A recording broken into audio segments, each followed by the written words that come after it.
Hello, I'm Orland Park Chief of Police Tim McCarthy. The men and women of the Orland Park Police Department are committed to keeping all of our community as safe as we possibly can. We do this by building strong relationships between the police department and the community. One of the incidents that is hard to even think about, however, is a school shooting. Though they are rare, who can forget Columbine in Newtown, and who can believe that this could ever happen in our community? For years now, the Orland Park Police Department has been working with all of our schools to provide them with the best practices to prepare for and respond to an active shooter. It is critical that the schools, law enforcement, and emergency responders coordinate our efforts to respond to a school shooting quickly and effectively, and that these coordinated efforts be planned now before an incident occurs. The video you are about to see is another effort by the Orland Park Police Department, the Orland Fire Protection District, and our school districts to demonstrate to you an active shooter incident and the procedures and actions you may use during this event. As no two critical incidents are ever the same, the police department cannot tell you which options may be the best under the conditions you may face. But by watching this video and learning and practicing the procedures contained in it, you will have the best chance to effectively respond in the event of a school shooting incident. Thank you. No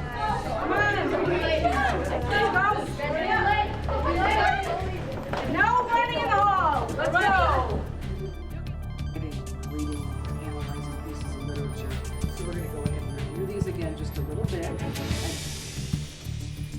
Hi, how are you guys? Oh, hi. I'm reading the Monsters of Orland.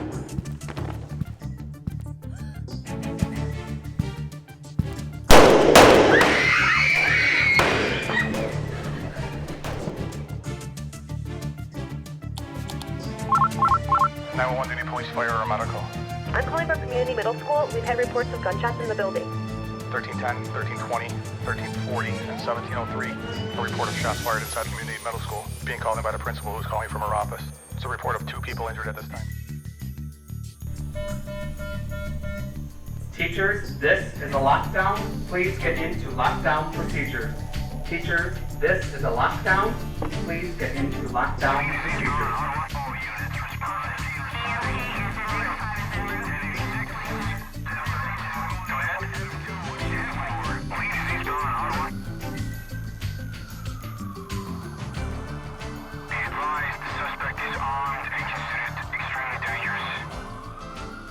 Bathroom's still left, danger zone. Okay, Bill, Brad, take the bathrooms. We're both cover along. Go, go, go, go, go, go.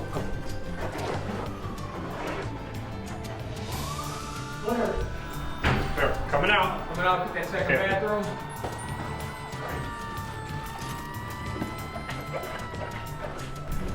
Hallway coming up to my right, hallway to my right. All right.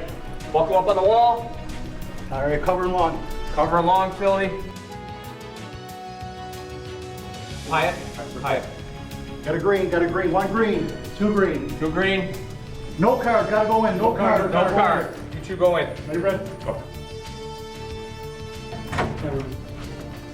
All right. I got left.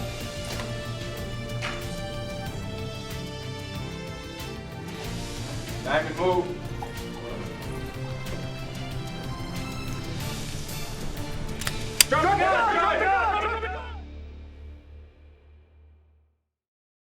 The dramatization you just witnessed is one of many scenarios that could happen in any school, at any time. Nearly 200 active shooting incidents occurred in the United States between 2000 and 2013, with 27 of those incidents taking place in school settings. According to the FBI, the United States now has on average 1 active shooter incident every 3 weeks. While the number of active shooter events has increased, the odds of being involved in one still remain small. However, just as we continue to prepare for fires or tornadoes through scheduled school drills, mental preparation, practice, and planning for a possible shooting incident can make a significant difference. Once an incident occurs, there is very little time to make decisions.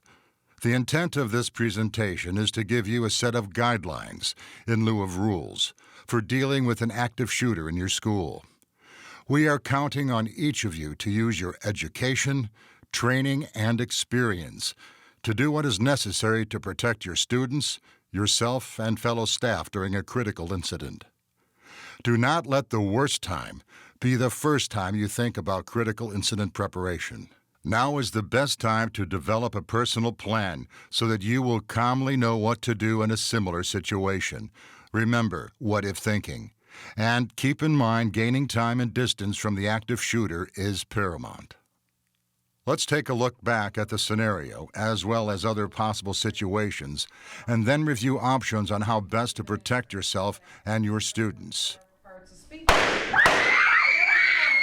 Two questions you must ask yourself. Can you evacuate safely, or should you lock down? In order to make this decision, you need to determine where is the closest exit, and is there a safe place to lead students and staff? Do you know where the shooter is located? Are students in your class capable of evacuating safely? What are the weather conditions outside? If you determine that locking down is the safest option, you should then follow your school's proper lockdown procedures, which may include sweeping the hallway and pulling anyone from the hallway into your room, closing and locking the door, placing a green card in the appropriate location, moving all students and staff into a corner of the room, out of view of doors and windows. Mentally take account of the students. Keep the lights on and the shades open if you can do so safely.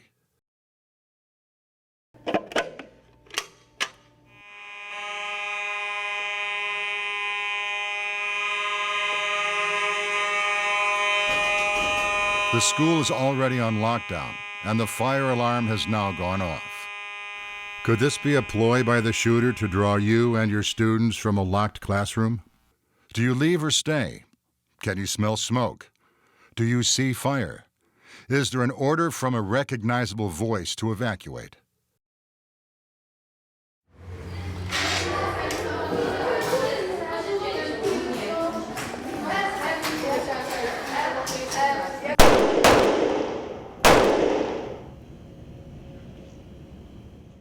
The cafeteria, in particular, provides unique problems during a critical incident. There are a large number of potential victims in a confined space. If you have access to an outside door, do you escape? Is there a storage space or classroom near the cafeteria that could be used as shelter? Is it possible to lock as many as 100 people or more in either of these spaces? Is there a kitchen space that could be locked or secured from the inside?